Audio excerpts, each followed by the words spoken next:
Oke, sekarang kita masuk ke nomor 13. Itu kan tadi yang ditanya, ini maksudnya adalah kayak hasil dari inverse A kali B gitu loh. Jadi ini tuh maksudnya si nomor 13 sama nomor 12 tuh kayak masih berhubungan. Jadi kan tadi kan nomor 12 itu perkaliannya itu hasilnya berapa kan? Nah, tadi tuh kalau kita nomor 12 kita kan udah dapat kayak hasil dari perkalian A dikali B itu yang ini nih. Min 21, 8, 29 sama 11. Nah, sekarang si yang ini nih yang tadi kita udah cari, ini tuh kita cari inverse itu berapa gitu kan. Nah, untuk mencari inverse itu tuh ada 3 langkah ya. Yang pertama kita harus mencari determinannya. Terus yang kedua kita harus tahu adjoinnya kan. Yang ketiga kita baru deh masukin rumus inverse-nya. Nah, berarti cara yang pertama kita harus mencari determinannya dulu nih. Kalau determinan untuk yang ordo anyway, ya sebelumnya juga kita harus tahu kayak si ini nih yang tadi udah dapat itu tuh ordonya berapa kali berapa. Oke. Nah, sekarang berhubung kita udah tahu nih si A kali B dia kan ordonya tuh 2 kali 2 kan. Ordonya 2 kali 2. Berarti kita pakai cara determinan yang untuk ordo 2 kali 2, jangan sampai kebalik. Nah, untuk ordo 2 kali 2 determinannya itu adalah tinggal dikaliin silang. Nih, tinggal dikali silang. Berarti kan min 21 dikalikan dengan si 11. Berapa? Terus det A dikali B ya, ini maksudnya. Nih, ya kayak gini. Berarti kan minus 21 dikalikan dengan 11 nanti dikurang 29 dikalikan dengan minus 8. Min 21 dikali 11 itu adalah minus 231 dikurang 29 dikali 8 dikali minus 8 adalah 232 minus 232. Nah, ini kalau kita lihat minus ketemu minus jadinya plus ya. Jadinya kan di sini min 231 ditambah 232 itu berapa? 231 adalah 1 ya. Nah, sekarang kita udah dapat nih kalau si determinannya adalah 1. Kalau determinan udah dapat, kita masuk ke adjoin. Nah, adjoin itu adalah kalau misalkan untuk ordo 2 kali 2 tuh ya, kan A, B, C, D ya. Nah, itu tuh dia kayak yang bagian A sama D itu ditukar. Ya tadinya A nya di atas, sekarang jadinya A nya di bawah. D nya yang tadinya di bawah jadi di atas. Yang gak pindah, yang gak bertukar itu ditambahin minus. Kayak gitu. Nah, berarti untuk adjoin yang ini nih, kan si 11 sama si min 21 harus pindah ya. Jadinya minus 21. Nah, ini minus si siapa sih namanya? Yang tadinya kan si B ini kan dia udah minus ya. Ya tetap aja kita tambahin minusnya. Ini dulu. Minus 29. Nah, berarti di sini didapat adjoin adalah 11 minus ketemu minus jadinya plus ya. 8 minus 29 sama minus 21. Nah, ini adjoin udah dapat nih. Nah, sekarang kita tinggal masukin aja ke rumus inverse. Untuk inverse itu kan rumusnya adalah 1 per determinan dikalikan dengan adjoin. Nah, berarti kan 1 per determinannya itu tadi 1 ya. Nah, karena dia 1 dibagi 1 itu kan kayak udah gak ngaruh gak sih, 1 bagi 1 kan 1. Nah, nanti 1 dikalikan dengan si 11, nih 11 dikalikan dengan adjoin itu kan yang ini kan hasil akhirnya 11, 8, min 29 sama 21. Berhubung di sini adjoinnya kayak ya udah cuma 1 nih ya. Ya udah berarti kan kalau apapun bilangannya kalau dikalikan dengan 1 ya hasilnya bilangan itu sendiri. Berarti hasilnya adalah 11, 8, min 29, 21 enggak ada minnya. Nah, ini hasil akhirnya. Nah, nanti kan tadi kan saya bilang kalian nyari coba kalau misalkan B dikali A kan. Nih, nanti hasil dari B dikali A nih untuk nomor 12, kalian yang nomor 13 ya cari inverse-nya. Inverse dari B dikali A. Oke, cari inverse-nya.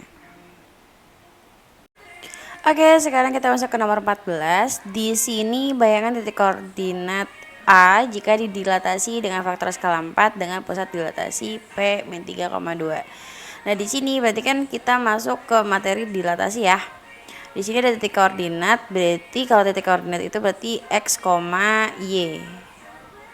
Lalu faktor skala itu adalah maksudnya adalah K dan dengan pusat dilatasi min 3,2. Jadi min 3 ini adalah M, lalu si 2 ini adalah si N. Nah, untuk dilatasi dengan pusat itu A, B atau M, N, dia itu rumusnya seperti ini nih.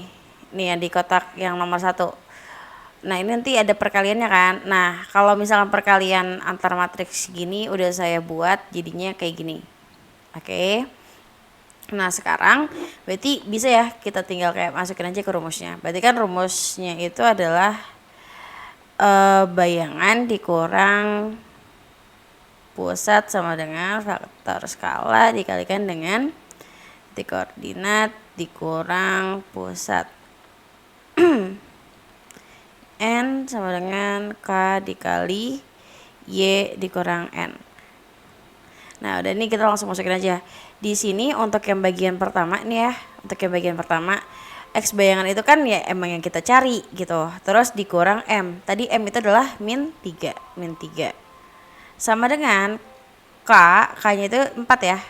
Kan faktor skala. 4 dikalikan dengan X. X itu yang ini nih, si 2 ya. 2 dikurang M. M-nya itu adalah min 3. Nah, lalu ini kita cari juga yang Y dikurang N-nya itu adalah yang ini nih. Yang pusatnya ya, yang di pusat. N-nya itu adalah 2 sama dengan skala dikalikan dengan Y-nya itu adalah yang ini nih 5 dikurang N. N-nya itu adalah 2. Nah, ini yang atas berarti kan 4 dikali minus ketemu minus jadinya plus. Berarti 2 ditambah 3 adalah 5. Sama dengan 20. Yang bawahnya berarti 4 dikalikan 5 dikurang 2 adalah 3. 4 dikali 3 adalah 12. Dan ini belum selesai ya. Nah, ini lihat yang ininya nih. Sorry, ini saya kayak kurang rapih. Berarti kan untuk yang bagian ini yang bayangan minus ketemu minus jadinya plus. Plus 3 sama dengan yang ini nih 20.